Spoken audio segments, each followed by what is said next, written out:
अस्सलाम वालेकुम, मैं हूं साद और आप देख रहे हैं स्टूडोलॉजी। जैसा कि थंबनेल देख के आप लोगों को पता चल ही गया होगा कि इस वीडियो का टॉपिक क्या है।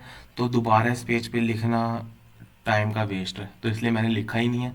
तो आप लोगों को पता है कि ओ लेवल्स की पाकिस्तान स्टडीज़ की गाइड वीडियो है, और बगैर टाइम ज़ाया कि ये स्टार्ट करते हैं। इस वीडियो में हम पहले थोड़ा सिलेबस डिस्कस करेंगे, फिर मैं बताऊंगा सिलेबस कहाँ से कवर करना है, पास्ट पेपर के बारे में बात करेंगे और ग्रेड थ्रेशोल्ड के बारे में भी बात करेंगे। तो सबसे पहले के बजाय कि आप लोगों को पता चलना चाहिए ना कि जो पढ़ा रहा है, जो बता रहा है, उसने खुद कौन से तीर मारे हैं। तो इसलिए मैंने अपना जो मैंने तीर मारे हैं वो दिखाने के लिए मैंने अपना केमिस्ट का सर्टिफिकेट डाल दिया इसमें। तो पाकिस्तान स्टडीज़ की गाइड है तो सिर्फ उसकी ही बात कर लें, उर्दू की तरफ मत देखें यार। आज तक शर्मिंदगी होती है इस उर्दू के बी से। अभी तक का ये वाहिद बी है ओ लेवल्स का और ए एस का। अच्छा जी, तो पाकिस्तान स्टडीज़ में है मेरा ग्रेड ए स्टार। ठीक है, 2022 में जून में दिया था ग्रेड ए स्टार। और जब मैंने वीडियो बनाई हुई है कि how to request Cambridge to send your component marks in each subject, O levels और ए लेवल्स, वो वीडियो आप विजिट कर सकते हैं, उससे आपको समझ आ जाएगी कि कैसे करना है। तो ये मैंने मंगवाए हैं अपने मार्क्स। जी मेरे हैं पेपर वन में 68 हैं 75 में से। पेपर में पता है कौन सा होता है? हिस्ट्री का पेपर होता है। और हिस्ट्री में मार्क्स स्कोर करना भाई बहुत मुश्किल होता है कंपैरेटिवली। लेकिन क्योंकि यार जब जो जितना जैसे क्वेश्चन अब बड़ा होता रहता है ना, मतलब जितने क्वेश्चन के ज़्यादा मार्क्स हैं, फॉर एग्जांपल अगर क्वेश्चन 14 मार्क्स का है तो उसमें मार्क्स स्कोर करना ज़्यादा मुश्किल है, बजाय के कि अगर आपके पास 5 क्वेश्चन दिए हैं, मतलब एक क्वेश्चन के 5 पार्ट्स बनाए हुए हैं और वो टोटल सम अप कर रहे हैं 14 मार्क्स पे, और दूसरा हमें सिर्फ एक ही सवाल दे दिया 14 मार्क्स के, तो उसमें कितना ही लिख लोगे।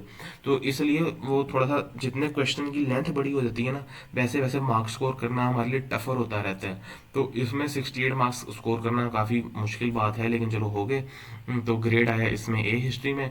और पेपर टू में रॉ मार्क्स 58 थे, एडजस्ट एडजस्ट करके 60 कर दिए, मतलब पहले 58 आए होंगे, फिर जो दोबारा किसी ने चेक किए होंगे एक्सपीरियंस बंदे ने, उसने 60 कर दिए होंगे, तो इसमें भी ए आ गया।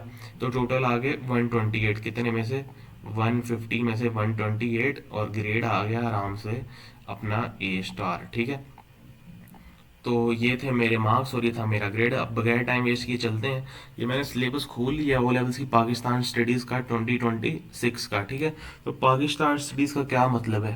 पाकिस्तान स्टडीज़, तो यानी ये पाकिस्तान स्टडीज़ है तो सिर्फ पाकिस्तान में ही चलती है, पूरी दुनिया में नहीं चलती है। ठीक है, इसलिए इसका सिलेबस भी हर ईयर का आता है, और हर ईयर में कोई इतना ज़्यादा चेंजेस भी नहीं होते। वैसे ही उन्होंने शोशा किया हुआ है कि बाकी सारे सब्जेक्ट्स का 3 साल में इधर देते हैं, इसका हर साल देते हैं, लेकिन ऐसा कोई चेंज नहीं आता। ठीक है। अच्छा जी, पाकिस्तान का जी झंडा भी लगा हुआ यार, कितनी अच्छी बात है। अच्छा जी, तो क्या यार ठीक है, तो हमारे पास जो पाकिस्तान स्टडीज़ है भाई वो हमारे पास असल में एक सब्जेक्ट तो है नहीं, 2 सब्जेक्ट हैं। इसीलिए मैं जब पाकिस्तान स्टडीज़ करता था ना ओ लेवल से सेकेंड ईयर में, जिसको O2 कहते हैं आप लोग, तो इसमें यार बहुत टाइम लगता था। मतलब अगर मैं कहूँ कि 3 सब्जेक्ट दिए थे मैंने O2 में, उर्दू फर्स्ट लैंग्वेज यानी उर्दू ए, और फिर इस्लामिक और फिर पाकिस्तान स्टडीज़। तो तकरीबन मेरा टोटल प्रिपरेशन का 60% ऑफ टाइम तो पाकिस्तान स्टडीज़ ही खा जाती थी, बाकी 30% इस्लामिक खा लेती थी, और 10% टाइम उर्दू खाती थी। अब आप सोच रहे होंगे कि इसका उर्दू में बीवी इसलिए आया क्योंकि 10% टाइम दे रहा था, लेकिन उर्दू में कोई ऐसा खास था ही नहीं करने को, मैं क्या बताऊँ उसमें, चलो छोड़ो। अच्छा, तो इसमें हमारे पास 2 सब्जेक्ट्स हैं, और ये फुल लेंथ सब्जेक्ट्स हैं। ठीक है, ऐसे ही नहीं कि पाकिस्तान स्टडीज एक ही सब्जेक्ट है, पूरे के पूरे 2 सब्जेक्ट्स हैं। और पहला सब्जेक्ट है हमारे पास history and culture of Pakistan, यानी इसको हिस्ट्री कहते हैं। दूसरा है इन्वायरमेंट ऑफ पाकिस्तान, इसको जोग्राफी कह देते हैं। ठीक है, और इसमें आपको तो नज़र आ रहे हैं 3 चैप्टर, लेकिन ये 3 चैप्टर नहीं, ये पूरी की पूरी मौत है, पूरे 16 चैप्टर हैं। ठीक है, दिखा तो उन्हें रखे हैं 3 चैप्टर के, बंदा बड़ा खुश हो यार 3 चैप्टर बस। 16 चैप्टर हैं इसके अंदर। ये पहले के अंदर 5 चैप्टर है, दूसरे के अंदर मेरे ख्याल से 6 चैप्टर हैं, और तीसरे के अंदर दोबारा 5 चैप्टर हैं, या फिर दूसरे के अंदर 5 या तीसरे के अंदर 6, ऐसा 16 चैप्टर हैं हिस्ट्री के। और ये ज्योग्राफी के 1 2 3 4 5 6 7 8, ये भी आपको 8 दिखाए हुए हैं, लेकिन ये 8 से ज़्यादा ही है, तकरीबन 12 चैप्टर हैं। लैंड ऑफ पाकिस्तान में क्या आता है हमारे पास? टोपोग्राफी आ जाती है, क्लाइमेट आ जाती है, नेशनल रिसोर्सेज में हमारे पास आ जाती हैं, मिनरल रिसोर्सेज आ जाती हैं। ठीक है, और हमारे पास आ जाते हैं वाटर रिसोर्सेज आ जाती हैं। इस तरह तकरीबन ये मेरे ख्याल से 11-12 चैप्टर हैं, अराउंड 12 चैप्टर हैं ज्योग्राफी के भी। तो ये आपने देखे खुश नहीं हो जाना कि 3 और 8 11 चैप्टर हैं टोटल हमारे पास पाकिस्तान स्टडीज़ में। ये तकरीबन 28 चैप्टर हैं मिला के दोनों। तो ये तो है, ऐसी तैसी तो फिरती है इसमें। इतना ज़्यादा मुश्किल नहीं है, कोई ऐसी रॉकेट साइंस है नहीं कि जो समझ में ना आए, लेकिन लेंथी बहुत है भाई। और सबसे बड़ी बात, रट्टा बहुत मारना पड़ता है भाई इसमें। अगर आप ये सोच के आए हैं ना ओ लेवल्स में कि भाई रट्टा नहीं लगता, ठीक है, ऐसा लंबी चीज़ें मेमोराइज नहीं कर सकता, ब्ला ब्ला ब्ला, तो भाई ऐसा नहीं है। बल्कि बहुत बहुत सारे सब्जेक्ट्स में, जिस तरह साइंसेस है, मैथ्स फिजिक्स केमिस्ट्री है, या कंप्यूटर साइंस है, ठीक है, बायोलॉजी है, और हमारे पास इंग्लिश है, उर्दू है। उर्दू में चलो, उर्दू में थोड़ा रट्टा मारना पड़ता है, बी में तो और कम है उर्दू, बी में रट्टा। लेकिन ये जो हमारे पास दो सब्जेक्ट है ना, इस्लामिक और पाकिस्तान स्टडीज़, इनमें रट्टा हमारे बगैर भाई काम नहीं बनेगा, ठीक है। रट्टा इनमें मारना पड़ेगा, और बहुत लंबे लंबी चीज़ें इसमें याद करनी पड़ती हैं, जो कि पेपर में फिर लिखनी भी पड़ती हैं, ठीक है। तो दो चीज़ें हैं इसमें पाकिस्तान स्टडीज़ में, कि सबसे पहले तो आपकी जो मेमोरी है ना, आपकी मेमोरी बहुत स्ट्रॉन्ग होनी चाहिए, ठीक है। चीज़ों को आप ज़्यादा देर तक रिकॉल करने चाहिए, ठीक है। और दूसरी चीज़ हमारे पास है कि राइटिंग स्पीड बहुत मैटर करती है भाई। बहुत थोड़ा सा टाइम दिया होता है, ये पेपर तो कहने वाले तो अंग्रेज़ी हैं, ये हर जगह अपना फ़ायदा ही देखते हैं कि जो चीज़ इनके लिए मुश्किल है उसमें ज़्यादा टाइम दे देते हैं, जो चीज़ इनके लिए आसान है उसमें कम टाइम देते हैं। जिस तरह इंग्लिश है, इंग्लिश का पेपर वन का थ्रेशोल्ड, जो इंग्लिश में जो हमारे पास एस्से वाला पेपर होता है, उसका थ्रेशोल्ड कितना ज़्यादा होता है, ठीक है। मतलब 80% मार्क्स से भी ए नहीं आ रहा होता, क्यों? क्योंकि घोरों की इंग्लिश अच्छी है। लेकिन दूसरी तरफ अगर मैथ्स देख लो तो 70% पे ए आ रहा होता है, ठीक है। तो ये सीन है, और ये पाकिस्तान से उन्हें तो देना नहीं होता, तो उन्हें क्या मसला है। अब उन्होंने 75 मार्क्स हैं हिस्ट्री के, ठीक है, इतने लंबे लंबे सवाल हैं, टाइम कितना दिया हो, 75 मिनट दिए हैं, तो शर्म होनी चाहिए यार। लेकिन चलो, क्रिटिसाइज तो नहीं करते, हमने भी किया हुआ है ये। लेकिन मैं ये बिलीव करता हूँ कि कम से कम हिस्ट्री और जियो में, या चलो जियो में ना भी दो, हिस्ट्री में यार दो, 2 आवर्स तो दो ना 75 मार्क्स के लिए। खैर, ये हमारे पास 3 चैप्टर में डिवाइड किए हैं। हिस्ट्री में culture and historical background to the Pakistan movement, Pakistan बनने से पहले की ये बातें हैं काफ़ी पुरानी। फिर इमरजेंस ऑफ पाकिस्तान, जब पाकिस्तान का थोड़ा थोड़ा आइडिया स्टार्ट हुआ और मुसलमान एक अलग मुल्क बनाने की जद्दोजहद की, ये वो है। और ये है हमारे पास जब यूनाइटेड हमारे पास इंडिया था, और इसमें ब्रिटिश का रूल भी है, मुगल्स का रूल भी है, ठीक है, वो सब कुछ है। और इसमें इमरजेंस ऑफ पाकिस्तान, यानी जब पाकिस्तान के लिए उन्होंने जद्दोजहद अपनी स्टार्ट की। और फिर हमारे पास है नेशन हुड, यानी पाकिस्तान आज़ाद होने से लेके 1999 तक, ठीक है। और इसमें सारे वो दौर आ जाएंगे, अयूब खान का आ जाएगा, नवाज शरीफ का आ जाएगा, बेनज़ीर भुट्टो का आ जाएगा, याहिया खान का आ जाएगा, लियाकत अली खान का आ जाएगा, जो कि बेचारे का था ही बहुत थोड़ा सा। ये सब है। फिर एनवायरमेंटल ऑफ पाकिस्तान, इसमें टोपोग्राफी है, ठीक है। टोपोग्राफी में पाकिस्तान को डिवाइड किया हुआ है, माउंटेन्स में डिवाइड किया हुआ है, प्लेट्यूज में डिवाइड किया हुआ है, फिर प्लेन्स में, जैसे हमारा पंजाब का एरिया वो प्लेन हो गया, वो ये जो हमारा इस्लामाबाद का एरिया प्लेट्यू हो गया, ये जो नॉर्दर्न साइड है गिलगित केपी के, ये माउंटेन एरिया हो गया, ठीक है। फिर उसके बाद कोस्टल एरिया, ये हमारा सिंध और बलोचिस्तान का जो एरिया समंदर के साथ लगता है, वो कोस्टल एरिया हो गया, ठीक है। ये इसमें इस तरह की ये चीज़ें, एक और टाइप का एरिया उन्होंने डिवाइड किया है, मुझे अब वो इस टाइम पे याद नहीं आ रहा। फिर उसके बाद क्लाइमेट के बारे में बातें हैं काफ़ी सारी, कि रेन के बारे में बातें हैं, विंड के बारे में बातें हैं, इस तरह की बातें हैं। फिर वाटर सोर्सेज के बारे में बातें हैं, हमारी जो रिवर्स हैं, और वाटर कहाँ कहाँ से आता है, वाटर के यूजेस कहाँ हैं, वाटर को बचा कैसे सकते हैं, ये सारी चीज़ें। फिर मिनरल्स आ जाती हैं हमारे पास, कि मिनरल्स कौन कौन सी हैं, किस किस जगह से निकलती हैं, उनको एक्सट्रैक्ट करने का तरीका क्या है, कौन सी रीन्यूएबल है, कौन सी नहीं रीन्यूएबल है, ब्ला ब्ला। फिर पावर आ गई। फिर उसके बाद एग्रीकल्चर, ये भी काफ़ी मेजर हमारे पास सब्जेक्ट है, क्योंकि पाकिस्तान एक एग्रीकल्चर कंट्री है। तो एग्रीकल्चर का चैप्टर भी इसलिए आपका बड़ा होगा। इसमें हमारे पास एग्रीकल्चर में सारी चीज़ें आती हैं, फ्रूट्स आ जाती हैं, वेजिटेबल आ जाती हैं, उनका टाइम आता है कि किस टाइम लगती हैं, किस टाइम पकती हैं, और कैसे एग्रीकल्चर के डिफरेंट मेथड्स हैं हमारे पास, ब्ला ब्ला। फिर इंडस्ट्री आती है, इंडस्ट्री उन्होंने डिवाइड की है 3 चीज़ों में, प्राइमरी, सेकेंडरी और टेशरी, ठीक है। और फिर उसके बाद ट्रेड आ जाती है दूसरे कंट्रीज़ के साथ, या विद इन आ कंट्री, दूसरे सिटीज़ में, दूसरे प्रोविंसेस में, ऐसे। फिर ट्रांसपोर्ट एंड कम्युनिकेशन है, पॉपुलेशन एंड एम्प्लॉयमेंट है, सॉरी अनएम्प्लॉयमेंट कह दिया। अच्छा भाई, ये जो है ना, ये बहुत लेंथी हमारे पास सब्जेक्ट है, और ये करना ही है, क्योंकि क्यों, ये कंपलसरी सब्जेक्ट है। 5 सब्जेक्ट्स हमारे पास ओ लेवल में कंपलसरी हैं पाकिस्तान में, ठीक है। डिफरेंट कंट्रीज में वेरी करेगा। तो पाकिस्तान में 5 सब्जेक्ट जो कंपलसरी हैं हमारे पास है, maths, English, Pakistan studies, Urdu और इस्लामियात। तो इस्लाम में तो पाकिस्तान स्टडी में तो भाई रट्टा लगाना पड़ेगा, रात के 3-3 बजे तक जाके भी रट्टा लगाना पड़ेगा। तो आगे चलते हैं। तो सिलेबस की मैंने, अच्छा जी, पहले तो ये पेपर पैटर्न मैं आप लोगों को बता दूं कि पहला हमारे पास जो हमारा पेपर 1 है, 2 पेपर है पाकिस्तान स्टडीज़ के। पहला पेपर है history and culture of Pakistan, या शॉर्ट फॉर्म में कहूँ तो हिस्ट्री। 1.5 घंटे का पेपर है, 90 मिनट का सिर्फ। वेटेज क्या है, 50%। और ये क्या है जी, हमारे पास टोटल मार्क्स कितने हैं, माशाल्लाह से टोटल मार्क्स हैं 75, यानी 75 मार्क्स हैं। 90 मिनट है तो ज़्यादा, लेकिन क्या कहूँ मैं। अच्छा जी, इसमें हमारे पास सेक्शन में डिवाइड किया हुआ है, 2 सेक्शन में डिवाइड किया है। सेक्शन ए है हमारे पास, ये हमारे पास कंपलसरी क्वेश्चन है, यानी ये क्वेश्चन हमने करना ही करना है। इस क्वेश्चन में हमारे पास आगे 4 पार्ट्स होंगे, हर पार्ट के डिफरेंट मार्क्स होंगे, और जैसे जैसे पार्ट बढ़ता रहेगा उसके मार्क्स भी बढ़ते रहेंगे। जैसे अगर पहला पार्ट 3 मार्क का है, दूसरा हमारे पास 5 मार्क का है, 8 हो गए। तीसरा हमारे पास 7 मार्क्स का है, 15 हो गए। चौथा हमारे पास 10 मार्क्स का आ गया, 25 हो गए, ठीक है। तीन इसमें हमारे पास पहला क्वेश्चन कंपलसरी है, और ये कितने मार्क्स का है भाई, हमारे पास 25 मार्क्स का पहला क्वेश्चन है। और जो हमारे पास पार्ट ए और पार्ट बी है, हमारे पास सोर्स बेस्ड है, ठीक है। एक हमारे पास सोर्स होती है टेक्स्ट की, और एक होती है पिक्चर की। हमें कोई पिक्चर दे दी होती है, एक क्वेश्चन दे दिया होता है, और उसमें हमने पिक्चर को रिलेट करना होता है कि पिक्चर क्वेश्चन के साथ कैसे रिलेट कर रही है, और क्वेश्चन का आंसर अपने से भी देना होता है, और पिक्चर में जो नज़र आ रहा है वो भी देना होता है। फिर हमारे पास दूसरा टेक्स्ट वाला है, उसमें हमें ये भी देना होता है कि अपने से भी आंसर थोड़ा सा देना होता है, और मेजोरिटी हमने टेक्स्ट से एविडेंस कलेक्ट करना होता है। अब ये नहीं पता होता कि पार्ट ए टेक्स्ट से होगा या पार्ट ए पिक्चर से होगा, लेकिन ये पता है कि पार्ट ए और बी में एक में टेक्स्ट यूज़ होगा, एक में पिक्चर यूज़ होगी। जनरली ऐसा ही होता है, ठीक है। और उसके बाद हमारे पास सोर्स यूज़ करनी होती है आंसर करने के लिए। और उसके बाद हमारे पास सेक्शन बी आता है, ये कितने मार्क्स का है, 50 मार्क्स का है। अब इसमें हमने कोई भी 2 क्वेश्चन चूज़ कर लेने हैं, टोटल हमें 4 क्वेश्चन दिए होंगे, ठीक है। उसमें हमने कितने कर लेने हैं, कोई भी 2 क्वेश्चन कर लेने हैं। अच्छा, एक मेजर जो इसमें मैं बताना चाहूँगा, लोग पूछते हैं पाकिस्तान स्टडीज़ में कि हमारे पास कौन सा सेक्शन सबसे इंपॉर्टेंट है। पिछले पेज पे चलते हैं। ये 3 सेक्शन हैं हमारे पास हिस्ट्री के, ठीक है। ये 3 चैप्टर्स हैं हिस्ट्री के, ठीक है। तो इसमें से यार जो सबसे इम्पोर्टेंट सेक्शन है ना, अगर आप मुझसे पूछो, लोग तो ऐसे करके टाल देंगे कि सारी इंपॉर्टेंट है, सारी आएंगे, लेकिन मेरे हिसाब से जो सबसे इम्पोर्टेंट हमारे पास सेक्शन है ना, वो सेक्शन 2 है, ठीक है।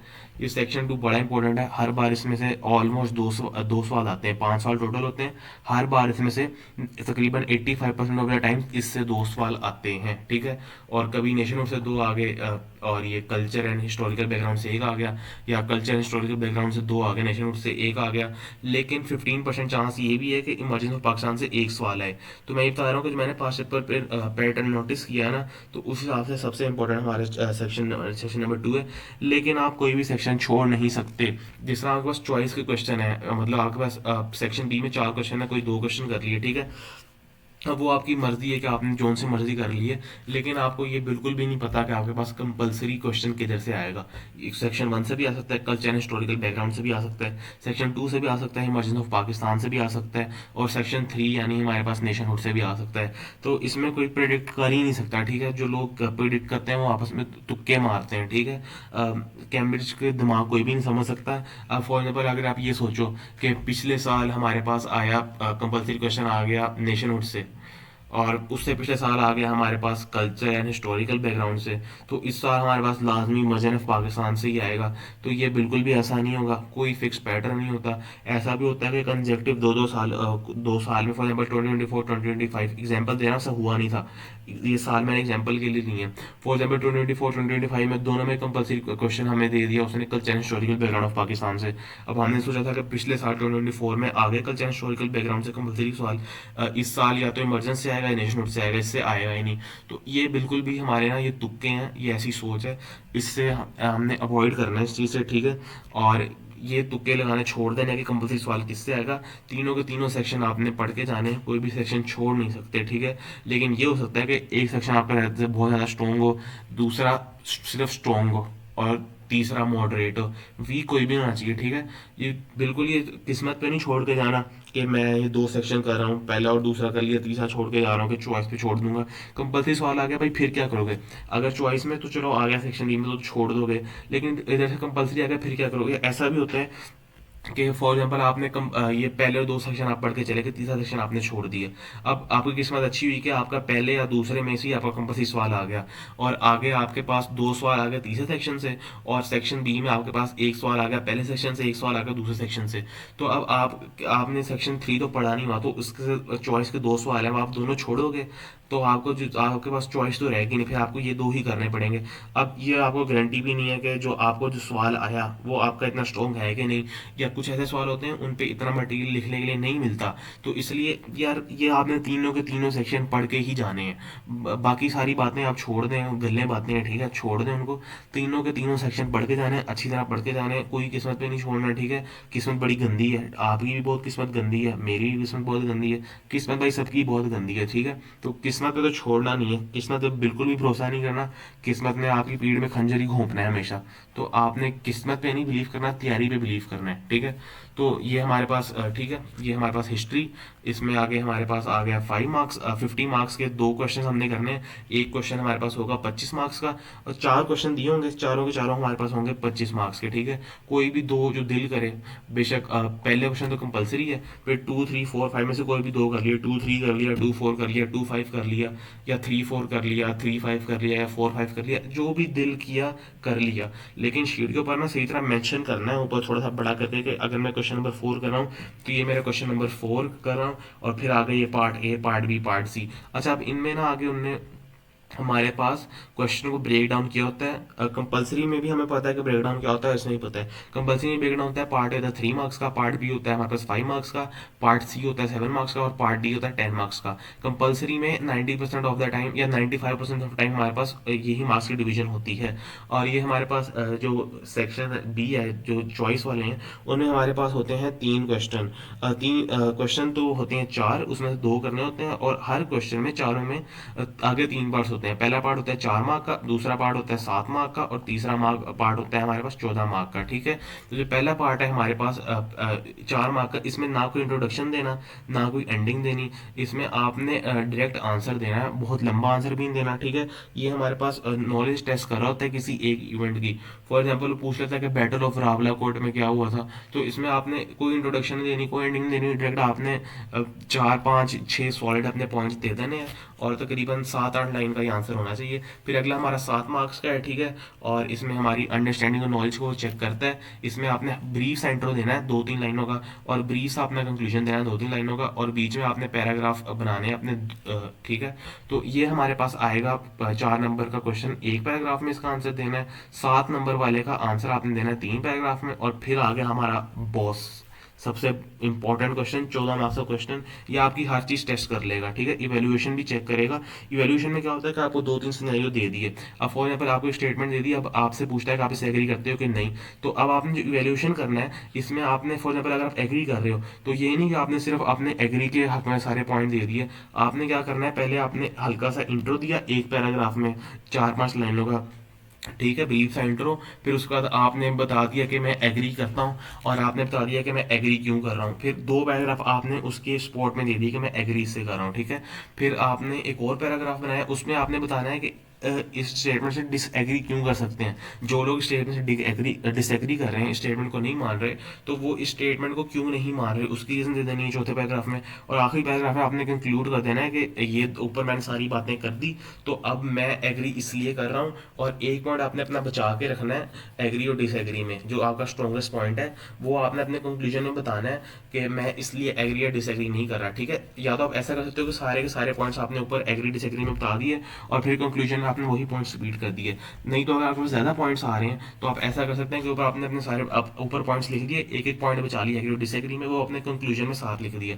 इसमें आपने बनाने 5 पैराग्राफ, ठीक है। इसमें ऐसा भी होता है कि पर्सनैलिटीज दे देते हैं, कि पूछते हैं कि इस टाइम पीरियड के अंदर शाह वलीउल्लाह, अहमद शाह बरेलवी, सैयद अहमद बरेलवी और हाजी शरीयतुल्लाह में से सबसे इंपॉर्टेंट काम किसका है। तो पहले आप इंट्रोडक्शन दोगे तीनों का हल्का सा, कि तीनों ने बहुत अच्छा काम किया, तीनों का काम बहुत सिग्निफिकेंट था, ठीक है। जनरल सा। फिर उसके बाद पहले आपने बता दिया जिससे आप एग्री कर रहे हो ना, कि फॉर एग्जाम्पल अगर मैं कहूँ कि शाह वली का काम सबसे अच्छा था, तो पहले मैंने शाह वली का बता दिया सारा, कि क्या काम किया, क्या उसका सिग्निफिकेंस हुआ, क्या क्या, ठीक है। फिर अहमद बरेलवी का बता दिया, उसका सारा काम बता दिया। फिर हाजी शरीफुल्लाह का बता दिया, और एंड में मैंने बता दिया कि मैं शाह वली को प्रेफर क्यों कर रहा हूँ बाकी दोनों से। तो इसमें आपने शाह वली की अच्छी बात बता दी, और बाकी दोनों की आपने बता दी कि बाकी दो का काम भी बहुत इंपॉर्टेंट है, लेकिन मुझे सबसे इंपॉर्टेंट इसका लगता है, ठीक है। ये आपका हो गया हिस्ट्री का। फिर आपका इन्वायरमेंट ऑफ पाकिस्तान यानी जोग्राफी, इसमें आपके पास कोई कंपलसरी सवाल आता ही नहीं है। 5 आपको सवाल दिए होंगे, कोई आपने 3 सवाल उसमें से कर लेने हैं, और इसमें भी भाई आपने सारे के सारे चैप्टर करने हैं। अब मैं आपको बता देता हूँ कि पॉपुलेशन एंड एम्प्लॉयमेंट में बहुत सालों से तकरीबन हर साल ही सवाल आता है, और हमारे पास लैंड ऑफ पाकिस्तान में से तकरीबन हर साल सवाल आता है, ठीक है। तो ये 2 चैप्टर्स हैं, और तीसरा हमारे पास एग्रीकल्चर है। इसमें हमारे पास 80% ऑफ द टाइम, नहीं 85 ही कर लो, 85% ऑफ टाइम इधर से भी सवाल आता है, ठीक है। तो ये सीन है कि लैंड ऑफ पाकिस्तान पॉपुलेशन में से हमारे पास 90% टाइम सवाल आता है, और एग्रीकल्चर में से 80% ऑफ टाइम सवाल आता है हमारे पास। और आ तो सारों में से सकता है, किसी से भी आ सकता है, ठीक है। ये कोई गारंटी नहीं है, लेकिन जो मैंने 5 पेपर देखे हैं उन्हें मैंने ये हिसाब लगाया है कि पॉपुलेशन और लैंड ऑफ पाकिस्तान में से तकरीबन हर पेपर में ही सवाल आ रहा है। तो ये 2 चैप्टर तो आपके बिल्कुल फिंगर टिप्स पे होने चाहिए, और बाकी हर चैप्टर भी करके जाने, इसमें कोई चॉइस पे नहीं छोड़ना। और ज़्यादा भी आपको मसला है तो कोई एक चैप्टर आप चॉइस पे छोड़ सकते हैं, कि जो आपको लग रहा है कि बहुत लेंथी है, बहुत मुश्किल है, नहीं हो रहा, तो वो एक चैप्टर आप छोड़ दो चॉइस पे। तो फिर भी आपके पास 4 क्वेश्चन रह जाएंगे, अगर उसमें से सवाल आ भी गया तो 4 क्वेश्चन होंगे, उनसे कोई 3 अटैम्प्ट कर लेना, कंपलसरी का इसमें कोई चक्कर ही नहीं है, ठीक है। 3 अटैम्प्ट कर लिए, और हर पार्ट में, हर क्वेश्चन में 4 पार्ट होंगे ABCD। और इसमें उन्होंने मार्क्स की डिवीजन नहीं की हुई, जिस तरह ऊपर था ना कि 4, 7 और 14, इसमें कोई मार्क्स की डिवीजन नहीं है एज सच। और इसमें क्या होता है कि जो आखिरी पार्ट होता है ना, पार्ट D, वो थोड़ा हमारी ट्रिक करता है, वो थोड़ा एनालिसिस मांगता है। 2 स्टेटमेंट दी होती है, एग्री डिसएग्री का पूछ लेते हैं, या एक दी होती है और उसके हक में और उसके अगेंस्ट पॉइंट पूछ लेते हैं। तकरीबन आखिरी पार्ट होता है हमारा पार्ट D 6, 7, 8 मार्क्स का, ठीक है। तो पार्ट D थोड़ा ध्यान से करना है, और बाकी जो ABC पार्ट हैं ये सीधे सीधे होते हैं, और इनमें ज़्यादा पैराग्राफ नहीं बनाना। ज़्यादा शौक है तो पार्ट D में चलो 2 पैराग्राफ बना लो, बाकी ये हमारे पास ज्योग्राफी में कोई ऐसे पैराग्राफ नहीं बनाने। इसका भी सेम टाइम का इशू है, 1.5 घंटा है, 50% वेटेज है, 75 मार्क्स हैं। लेकिन इसमें टाइम इशू थोड़ा कम होता है, हिस्ट्री में थोड़ा ज़्यादा होता है, क्योंकि हिस्ट्री में यार लिखना बहुत पड़ता है। तो उसके लिए आपको स्पीड बनानी पड़ेगी घर में बैठ के। जब आपने 5 पेपर करने हैं तो घर में बैठ के आपकी स्पीड तो बनी होनी चाहिए। तो जब आप 5 पेपर लिख के देखेंगे ना, आपने सिर्फ इस नीयत से करके करने हैं कि मेरी स्पीड बन जाए, ठीक है। इस नीयत से 5 पेपर की, वैसे तो मैं आपको बताऊंगा कि ट्रिक आपने क्या यूज़ करनी है 5 पेपर के लिए। सिर्फ मार्किंग स्कीम पढ़नी है आपने काफ़ी सारे सालों की, क्योंकि अक्सर कुछ सवाल रिपीट हो रहे होते हैं, हर 3-4 साल में कोई 2-3 सवाल रिपीट हो रहे होते हैं, ठीक है। तो वो इतना मसला नहीं है, लेकिन आपने स्पीड पे अपने काम करना है डेफिनेटली। फिर ये मैंने सिलेबस निकाल लिया history and culture of Pakistan का। पहला हमारे पास कल्चर ऑफ पाकिस्तान में ये इन्होंने लिखा तो की क्वेश्चन है, लेकिन जो की क्वेश्चन है ना, ये पूरा हमारा एक चैप्टर है, ठीक है। ये उसने तो सिर्फ की क्वेश्चन लिख दिया, उसने कह दिया how successful were the religious thinkers in spreading Islam in the subcontinent during 18 and 19 century. अब इसमें हमें पहले इंट्रोडक्शन आएगा चैप्टर में, फिर हाजी शाह वलीउल्लाह का बताएंगे, ठीक है। फिर उसके बाद सईद अहमद बरेलवी का बताएंगे, फिर हाजी शरीयतुल्लाह का बताएंगे, फिर एंड करेंगे, तीनों को कंपेयर करेंगे। इस तरह पूरा पूरा चैप्टर है। ये लिखा तो सिर्फ की क्वेश्चन है, लेकिन जो की क्वेश्चन है ये की क्वेश्चन नहीं है, ये धोखा है आपके लिए। ये पूरा का पूरा एक चैप्टर है, ठीक है। तो हिस्ट्री में पहले ये की क्वेश्चन आ गया, फिर दूसरा की क्वेश्चन आ गया कि मुगल एम्पायर पे। तो इसमें पहले मुगल एम्पायर की पीछे की डिटेल आई होगी, ठीक है। ईस्ट इंडिया कंपनी पढ़ाएंगे, मुगल एम्पायर बना उसका बताएंगे, ठीक है। उसके रूलर्स का थोड़ा थोड़ा बताएंगे, फिर उसके बाद जो लड़ाइयाँ शड़ाइयाँ हुई वो सारा बताएंगे, फिर उसके कॉजेज़ के मुगल एम्पायर ख़त्म क्यों हुआ, और उसके ख़त्म होने के बाद क्या क्या मसला हुआ। ये भी पूरा लंबा चैप्टर है। उसके बाद हमारे पास आ गया वॉर ऑफ इंडिपेंडेंस का पूरा चैप्टर, इसमें भी बहुत सारे इवेंट्स हैं, ये आ गया। फिर उसके बाद सर सैयद अहमद ख़ान के मूवमेंट के बारे में आ गई, फिर उसके बाद हमारे लैंग्वेज का चैप्टर आ गया।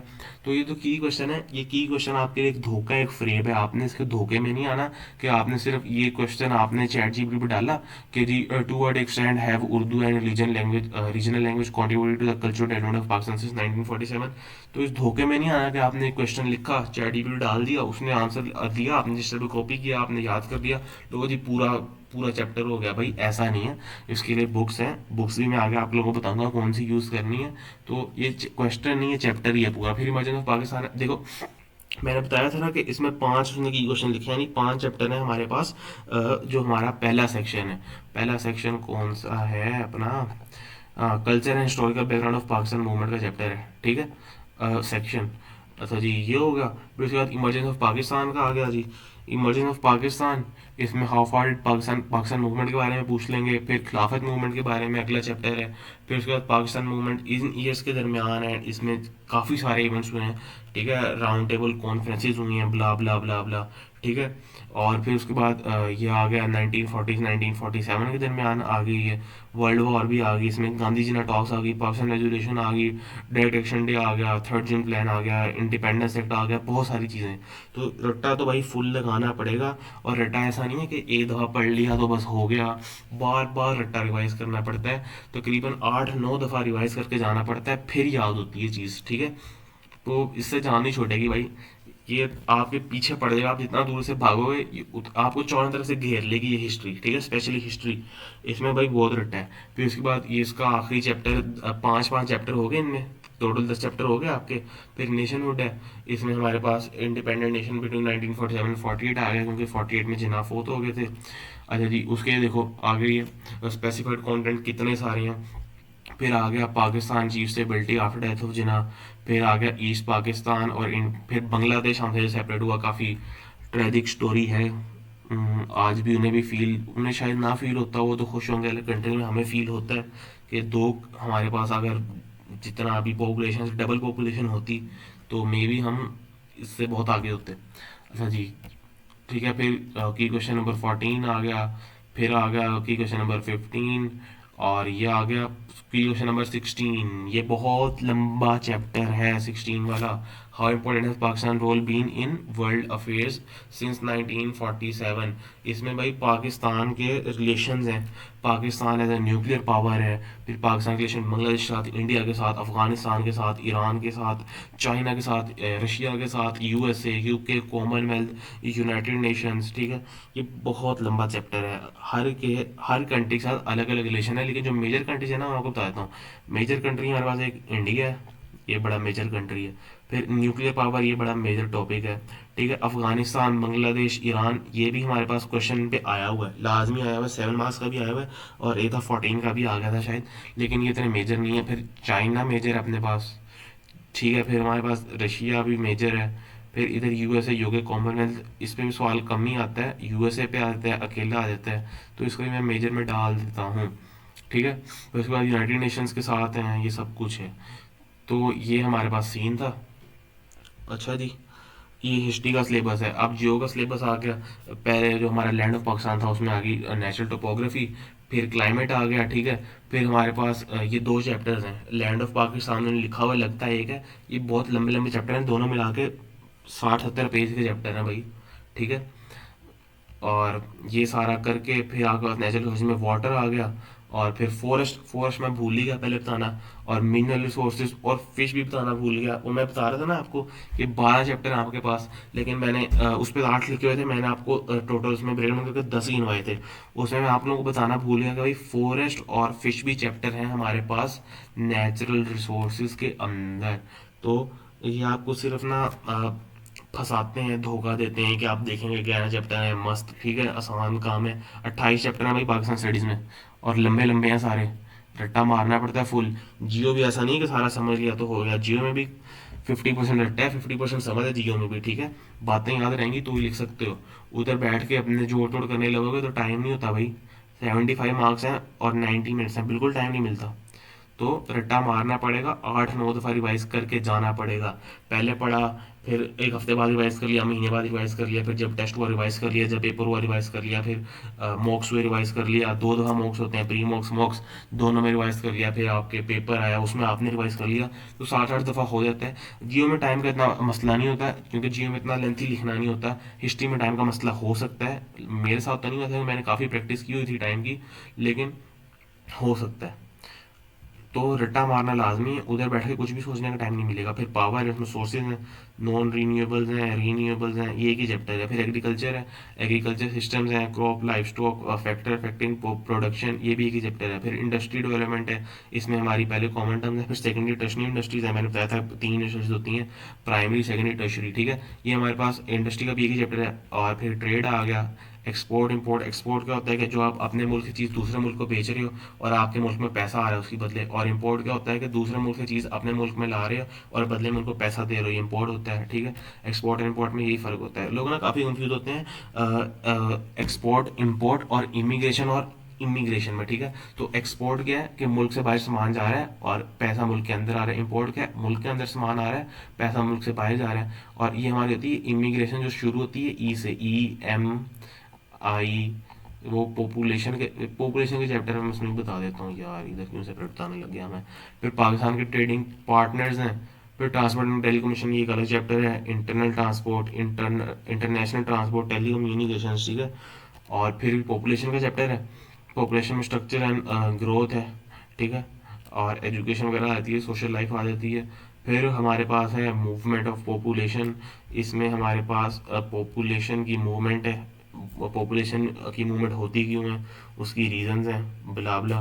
यार इधर वो क्यों नहीं लिखा उसने, ये आ गया इमिग्रेशन एंड इमिग्रेशन। इमिग्रेशन क्या होता है कि इमिग्रेशन होता है, अच्छा जी, ये ना जिस तरह एक्सपोर्ट और इंपोर्ट में लोग कंफ्यूज होते हैं कि एक्सपोर्ट और इंपोर्ट दोनों एक जैसे ही लगते हैं, वो तो थोड़ा डिफरेंट भी लगते हैं, उसमें तो बंदा समझ भी जाए।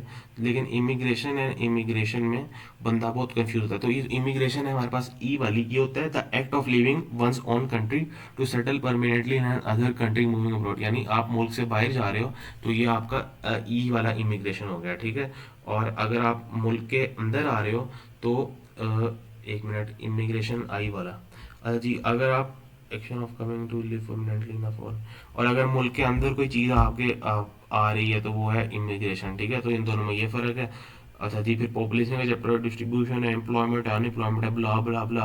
तो यार ये मैं सिलेबस तो अब आपको पूरा कराना बैठा नहीं हूँ, जब कभी मौका मिला तो सिलेबस भी डाल देंगे अपने यूट्यूब पे। लेकिन अभी मैं आपको सिर्फ गाइड ही देने आया था कि यार ये जो है, मैं अभी आपको बुक्स बता रहा हूँ कि कौन सी बुक्स लेनी है। ये देखो, हिस्ट्री के लिए ये बुक है आपकी, history and culture of Pakistan 5th edition, जो भी लेटेस्ट एडिशन आया है वो लेटेस्ट एडिशन ले लो। और किसकी है हमारे पास, अंग्रेज़ नाइजल कैली की है, ठीक है। पी पब्लिशिंग की है और अंग्रेज नाइजल कैली की है, बहुत अच्छी बुक है। 16 के 16 चैप्टर इसमें कवर किए हुए हैं हिस्ट्री के, और बहुत डिटेल में कवर किए हुए हैं, हर एक एक चीज़ उसने कवर की हुई है, ठीक है। तो ये बुक लाजमी लेनी है यार। मैं जनरली बुक रिकमेंड नहीं करता, मतलब मैथ्स की मैंने साफ साफ कही थी मैथ्स की कोई बुक नहीं लेनी। और जो science and physics chemistry bio, इनकी भी मैंने बुक मैंने बता दी है कि ये इससे कर सकते हैं, लेकिन रेकमेंड मैंने वो भी नहीं की कि आपने इनसे करना है। लेकिन यार ये वाहिद सब्जेक्ट है हमारे पास, history and culture of Pakistan और टू सम एक्सटेंट इस्लामियात, कि यार इसमें आपने बुक से करना है। और ये बहुत अच्छी बुक्स है, मैंने खुद इनसे सारा पढ़ा है, कभी नोट्स लिए ही नहीं इनके, ठीक है। नोट्स एंड में लिए थे लेकिन उनका फ़ायदा कोई नहीं हुआ था। नोट्स किसके लिए थे, MS बुक्स के लिए थे, इफ्तिखारुल हक के। और हिस्ट्री के और पाकिस्तान जोग्राफी के तो उनसे इतना फ़ायदा हुआ नहीं था। लेकिन ये बुक भाई बहुत औसम बुक है, 10 आउट ऑफ 10 बैडी बुक है ये, ठीक है। बहुत एंड लेवल बुक है। और इसमें आपने क्या करना है कि जो चीज़ इंपॉर्टेंट लग रही है उसको हाईलाइट कर लो, हाईलाइट या अंडरलाइन करोगे यार तो पूरी की पूरी बुक भर जाएगी। क्यों?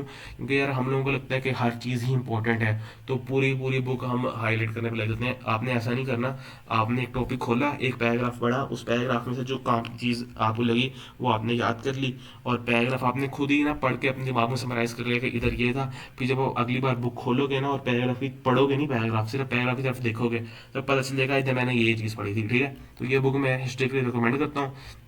और ये बुक मैं इन्वायरमेंट ऑफ पाकिस्तान यानी जोग्राफी के लिए रिकमेंड करता हूँ, ठीक है।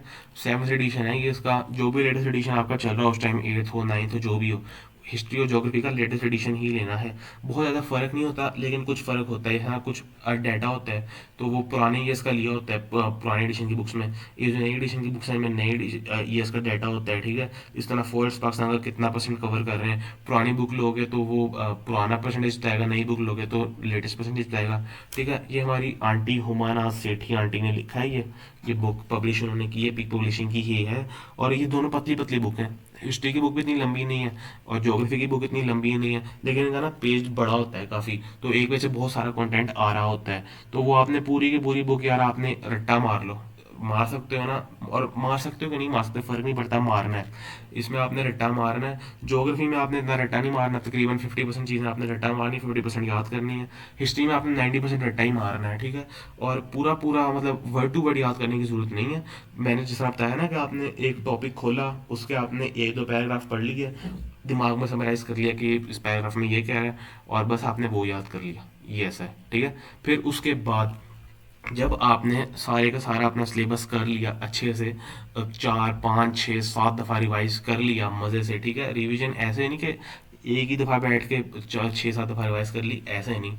इस तरह रिवाइज हुई कि एक दफ़ा आपने पहले पढ़ लिया, अगले दिन आपने दोबारा रिवाइज कर लिया, फिर वीकेंड पे रिवाइज कर लिया, 3 दफ़ा होगी, फिर महीने बाद रिवाइज कर लिया, 4 दफ़ा होगी, फिर आपका कोई टेस्ट आ गया, बाई मंथलीज आ गए, बाई मंथली असेसमेंट 5 दफ़ा होगी, फिर आपका मिड टर्म आ गया, 6 दफ़ा होगी, फिर आपके मॉक्स प्री मॉक्स होगी, 7 8 दफ़ा होगी, फिर आपके एक आपकी छुट्टियां होगी तो एक दफ़ा फिर रिवाइज कर लिया, फिर एग्जाम से पहले एक और दफ़ा रिवाइज कर लिया, 9 10 दफ़ा रिवीजन होगी। ये मस्त काम हो गया, ठीक है। सिलेबस आपको पूरा आ गया। अच्छा जी, हिस्ट्री ज्योग्राफी पाकिस्तान स्टडीज़ में मैं कभी भी आपको रिकमेंड नहीं करूँगा कि टॉपिकल पास पेपर लो, ठीक है।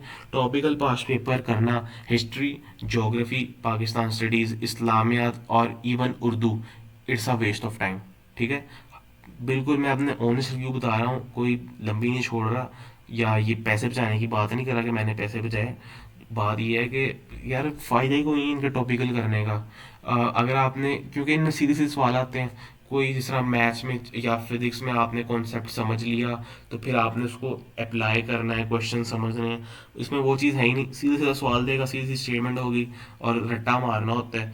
तो उसके लिए टॉपिकल पास पेपर बिल्कुल भी नहीं करने, ईयरली पास पेपर लेने हैं अनसॉल्व, हिस्ट्री के भी, ज्योग्राफी के भी।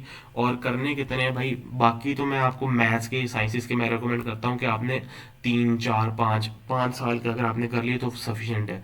इसके मैंने आपको रिकमेंड करने हैं भाई 10 to 12 वीक्स के आपने ईयरली करने हैं। अब आप सोच रहे होंगे भाई हम तो पागल हैं कि लिखें इतना ज़्यादा, हाथ टूट जाएंगे, मर जाएंगे, फलां फलां। नहीं भाई, लिखना कुछ भी नहीं है।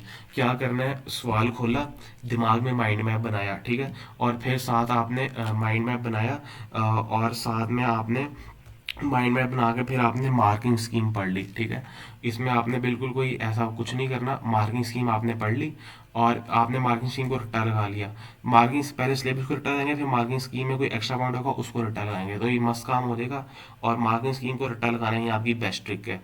और ठीक है, ये आपने कर ली, तो हर 3 4 साल बाद आप देख रहे होंगे कि सवाल रिपीट हो रहे हैं, तो इतने ज़्यादा आपको साल है तो 10 12 साल, लेकिन अगर जनरली देखें तो 6 7 साल ही बनेंगे, क्योंकि काफ़ी सारे सवाल रिपीट हो रहे होते हैं। हिस्ट्री का कर लिया, ज्योग्राफी का भी सेम टू सेम, लिखना कुछ भी नहीं है हिस्ट्री ज्योग्राफी में बिल्कुल भी। अगर अच्छा टाइम मैनेजमेंट करनी है ना, तो 5 6 पेपर लिख के कर लिए बस, इससे ज़्यादा नहीं, 2 साल के लिख के कर लिए। बाकी सालों की आपने सिर्फ मार्किंग स्कीम पढ़नी है, क्वेश्चन पढ़ा, मार्किंग स्कीम पढ़ी, मार्किंग स्कीम, और मार्किंग स्कीम पे बैठ के घंटा भी नहीं लगा देना कि एक सवाल की मार्किंग स्कीम घंटे में पढ़ रहे हैं। बस आपने वो क्वेश्चन देखा, मार्किंग स्कीम ना 5 6 दफ़ा आपने दिमाग में अपनी पढ़ ली पढ़ ली पढ़ ली, पूरा पूरा बैठ के बटुआ रिटर्न नहीं करा, 5 6 दफ़ा पढ़ेंगे याद हो जाएगा। तो इस तरह आपने इसके 5 पेपर कर लिए, 10 12 साल की आपने मार्किंग स्कीम पढ़नी है। और आपका इंशाल्लाह जो आपका एग्जाम में सवाल आएंगे वो भी उन मार्किंग स्कीम के सवालों से ही आएंगे। 2024 का ये मैंने ग्रेड थ्रेशोल्ड निकाल लिया है। हिस्ट्री में 70 में से 47 पे ए, जियो में 47 पे ए, ठीक है। और आपका ए स्टार है 150 में से 111 पे, ठीक है। तो अराउंड 40 मार्क्स का मार्जिन है। तो अगर आप किसी भी ईयर में दे रहे हैं, तो अगर आप 1 1 15 से लेके प्लस आप स्कोर करें तो इंशाल्लाह आपका ए स्टार आ जाएगा, ठीक है। हिस्ट्री में आपने कोशिश करनी, हिस्ट्री में ज़्यादा मार्क्स आते हैं, 65 प्लस की कोशिश करें, और जियो में भी 65 प्लस की कोशिश करें, 130 प्लस की कोशिश करें, ठीक है। तो इधर वीडियो को एंड करते हैं। सिलेबस के बारे में मैंने आपको बता दिया, बुक्स रिकमेंड कर दी कि हिस्ट्री की बुक नाइजल कैली की और ज्योग्राफी की हुमाना सेठी की। फिर पास पेपर आपने MX बुक्स के लिए सिर्फ ईयरली टॉपिकल बिल्कुल नहीं लिए, 10 12 साल के किए, उसमें से 2 साल के आपने राइट करके देख ली ताकि आपकी टाइम मैनेजमेंट बन जाए। साथ साथ आपने टाइमर लगा लिया कि आप और आपने ऐसा नहीं कि बैठे हैं 2.5 3 घंटे में पेपर सोल्व हो रहा है, 1.5 घंटे के अंदर अंदर सोल्व करना है टाइमर लगा के, ठीक है। और मार्किंग स्कीम तो आपने पढ़ते रहनी है, और मार्किंग स्कीम भी बटे हुए रट्टा नहीं लगाना, बुक में भी बटे हुए रट्टा नहीं लगाना। पैराग्राफ 2 पैराग्राफ पढ़े, उसमें एक्सट्रैक्ट किया क्या चीज़ इंपॉर्टेंट है वो याद कर ली, दिमाग में रहेगी समराइज करके, ठीक है। और ये पाँच वर्ष में भी मार्किंग स्कीम में वर्ड टू वर्ड नहीं रट्टा लगाना, 5 6 दफ़ा आपने मार्किंग स्कीम पढ़ ली, सवाल आपको याद हो जाएगा। और फिर हर 3 4 साल बाद सवाल रिपीट होगा, तो आप 3 4 साल बाद दोबारा वो सवाल देखेंगे, आपके माइंड में मार्किंग स्कीम के फॉर एग्जाम्पल 6 पॉइंट्स हैं, तो 3 4 आपको याद हो जाएंगे, दोबारा आप उसको पढ़ेंगे तो फिर आप अगली दफ़ा जब आप दोबारा सवाल देखेंगे वो, तो 6 में से आपको 5 पॉइंट्स याद हो जाएंगे इस तरह, ठीक है। तो नेचुरल प्रोसेस है, इतना टाइम नहीं लगाना इसमें। और इस तरह ये इधर हमारी वीडियो ख़त्म होती है। तो ये हमारी ओ लेवल्स की बाक्सन स्टडीज़ की कंप्लीट गाइड थी। अगली वीडियो में मिलते हैं, तब तक के लिए अल्लाह हाफिज़।